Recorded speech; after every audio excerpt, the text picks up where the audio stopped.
नमस्ते दोस्तों, मेरे YouTube channel intraday pro trader पर आप सभी का स्वागत है। आज का मेरा ये वीडियो स्पेशली उन बिगिनर्स के लिए है जिन्होंने हाल ही में स्टॉक मार्केट में एंट्री लिया है। तो चलिए वीडियो स्टार्ट करते हैं। आपने फेमस इन्वेस्टर वॉरेन बफेट का नाम तो सुना ही होगा। उन्होंने कहा था, I never invest in anything that I don't understand. यानी स्टॉक मार्केट या किसी भी इन्वेस्टमेंट ऑप्शन में इन्वेस्ट करने से पहले हमें उसको अच्छे से समझना चाहिए और उसके बाद इन्वेस्ट करना चाहिए। लेकिन जब आप पहली बार स्टॉक मार्केट में इन्वेस्ट करना स्टार्ट करते हैं तब कुछ टर्म्स ऐसे होते हैं जिनको समझने में आपको थोड़ी दिक्कत आ सकती है, स्पेशली अगर आप मेरी तरह नॉन कमर्शियल बैकग्राउंड से हैं तो आज की इस वीडियो में मैं 10 ऐसे टर्मिनोलॉजीज के बारे में बात करूंगी जिसके हेल्प से आप स्टॉक मार्केट को और अच्छे से समझ पाएंगे। तो चलिए स्टार्ट करते हैं। आपने बीएससी या एनएससी का नाम तो जरूर सुना होगा। बीएससी का मतलब होता है Bombay stock exchange and NSC का मतलब होता है national stock exchange. Indian stock market में वैसे तो कई सारे स्टॉक एक्सचेंजेस हैं, लेकिन सबसे पॉपुलर 2 स्टॉक एक्सचेंजेस हैं और वो है NSC and BSc. Stock exchange एक ऐसी जगह है जहां पर स्टॉक को बाय एंड सेल की जाती है।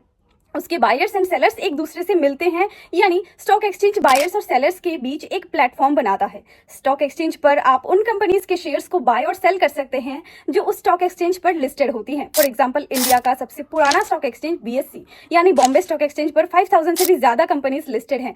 तो बीएससी के थ्रू इन्वेस्टर्स इन 5000 कंपनीज के शेयर्स को बाय या सेल कर सकते हैं। स्टॉक ब्रोकर, जैसा कि हमने फर्स्ट पॉइंट पे डिस्कस किया कि स्टॉक एक्सचेंजेस के थ्रू आप एक्सचेंज पर लिस्टेड स्टॉक्स को बाय या सेल कर सकते हैं, लेकिन आप स्टॉक एक्सचेंजेस से डायरेक्टली किसी भी स्टॉक को बाय या सेल नहीं कर सकते हैं। इसके लिए आपको स्टॉक ब्रोकर की जरूरत पड़ती है जो आपके और स्टॉक एक्सचेंज के बीच एक कनेक्शन का काम करती है। स्टॉक ब्रोकर इस सर्विस के लिए इन्वेस्टर्स से एक फीस भी चार्ज करती है जिसे ब्रोकरेज कहते हैं। Demat and trading account. हमने स्टार्टिंग के 2 पॉइंट्स में ये तो समझ लिया कि स्टॉक्स को बाय कहाँ से करना है एंड कैसे करना है, लेकिन अब आपके माइंड में एक सवाल जरूर आ रही होगी कि किसी भी स्टॉक को बाय करने के बाद उसे स्टोर कहाँ करते हैं।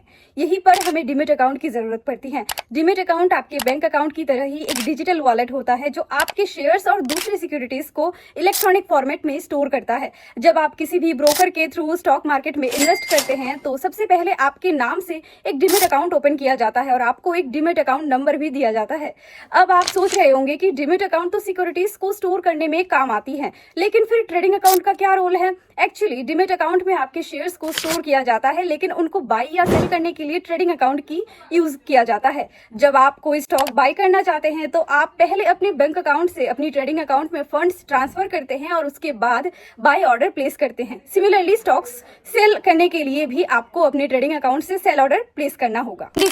Nifty and Sensex. हमने ये तो समझ लिया कि स्टॉक्स को कैसे बाय सेल करते हैं और कहाँ पे स्टोर करते हैं और प्रोसेस में ब्रोकर का क्या रोल होता है, लेकिन जब भी आप किसी ब्रोकर पे अपना डीमैट अकाउंट ओपन करवाते हैं उसके बाद उस ब्रोकर के ऐप या वेबसाइट पर लॉगिन करते हैं तो आपको निफ्टी सेंसेक्स जैसी टर्म्स दिखाई देती हैं। ये निफ्टी सेंसेक्स एटसेट्रा क्या है और ये क्या इंडिकेट करते हैं? Actually Nifty Sensex bank Nifty etcetera को इंडिसेस के नाम से जाना जाता है। इंडेक्स को हम स्टॉक्स की बास्केट के रूप में समझ सकते हैं। एक इंडेक्स का परफॉर्मेंस उन सभी स्टॉक्स की परफॉर्मेंस पर डिपेंड करती है। फॉर एग्जांपल, निफ्टी एक इंडेक्स है जिसमें हमारे देश के टॉप 50 स्टॉक्स को रखा गया है। इसी प्रकार सेंसेक्स में हमारे देश के टॉप 30 स्टॉक्स को रखा गया है।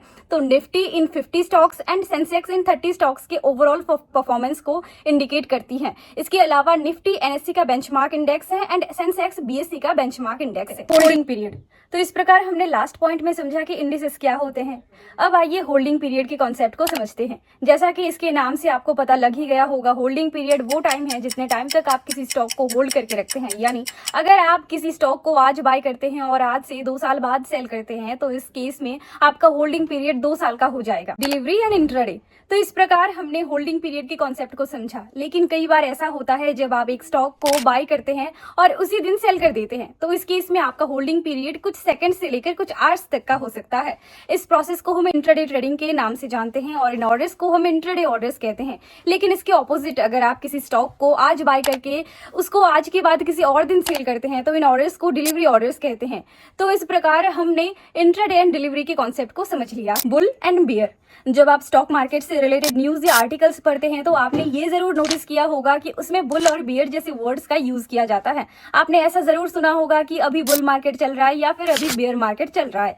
तो चलिए अब ये समझते हैं कि ये टर्म्स क्या इंडिकेट करती हैं। जब किसी स्टॉक की सिक्योरिटी के लिए बुल वर्ड का यूज किया जाता है तो इट मीन्स उस सिक्योरिटी का प्राइस बढ़ रहा है या फिर फ्यूचर में बढ़ने वाला है। इसके ऑपोजिट बियर वर्ड का सिक्योरिटी के प्राइस में गिरावट को इंडिकेट करने के लिए यूज किया जाता है। कोई स्टॉक अपने बियर फेज में चल रहा है तो इट मीन्स उस स्टॉक का प्राइस डिक्रीज हो रहा है। वैसे बुल और बियर एनिमल्स की नेम है और ये एनिमल्स जिस हिसाब से अपने ओपोनेंट्स पर अटैक करते हैं उसी के अकॉर्डिंग स्टॉक मार्केट में इन वर्ड्स की मीनिंग है। जैसे कि एक बुल अपने ओपोनेंट को ऊपर की तरफ मारता है, इसलिए स्टॉक मार्केट में वर्ड बुल सिक्योरिटीज की प्राइस में राइज को इंडिकेट करती हैं, जबकि एक बियर अपने ओपोनेंट को ऊपर से नीचे की तरफ अटैक करता है, इसलिए स्टॉक मार्केट में वर्ड बियर सिक्योरिटीज के प्राइस में गिरावट को इंडिकेट करता है। सेबी, जैसा कि आप जानते ही होंगे, स्टॉक मार्केट में डेली करोड़ों अरबों रुपयों का कारोबार होता है, इसलिए इसका मॉनिटरिंग भी बहुत ज्यादा जरूरी है। तो इस पूरे इकोसिस्टम को सेबी यानी कि securities and exchange board of India द्वारा रेगुलेट किया जाता है। सेबी ये इंश्योर करता है कि सारी एक्टिविटीज फुल ट्रांसपेरेंसी के साथ हो रही हैं और किसी भी प्रकार का कोई भी फ्रॉड नहीं हो रहा है। सेबी इन्वेस्टर्स और ट्रेडर्स के इंटरेस्ट को प्रोटेक्ट करता है। लिक्विडिटी, स्टॉक मार्केट में लिक्विडिटी का मीनिंग ये होता है कि किसी स्टॉक को आप कितना इजीली बाय या सेल कर सकते हैं। कई बार ऐसा होता है जब आप कोई स्टॉक बाय करना चाहते हैं लेकिन उसके लिए मार्केट में कोई सेलर अवेलेबल नहीं होता है। इसके ऑपोजिट आप अपना स्टॉक सेल करना चाहते हैं लेकिन उसके लिए एनफ बायर्स अवेलेबल नहीं होते हैं, तो ऐसे स्टॉक्स की लिक्विडिटी कम होती है। और अगर किसी स्टॉक को बहुत आसानी से बाय या सेल कर सकते हैं तो इसका मतलब ये होता है कि उस स्टॉक की लिक्विडिटी बहुत हाई है। डिविडेंड, जैसा कि आपको पता ही होगा कि स्टॉक मार्केट में हर स्टॉक के पीछे कंपनी है और इस कंपनी का एक बिजनेस होता है। जो कंपनीज अपने बिजनेस में अच्छा प्रॉफिट जनरेट करते हैं वो कई बार इस प्रॉफिट का कुछ हिस्सा अपने शेयर होल्डर्स में डिस्ट्रीब्यूट करती हैं, जिसे डिविडेंड के नाम से जाना जाता है। अगर कोई कंपनी रेगुलरली डिविडेंड्स देती है तो ये इंडिकेट करता है कि कंपनी अपने शेयर होल्डर्स की केयर करती है। इससे शेयर होल्डर्स में कंपनी के लिए ट्रस्ट और भी ज्यादा बढ़ जाती है।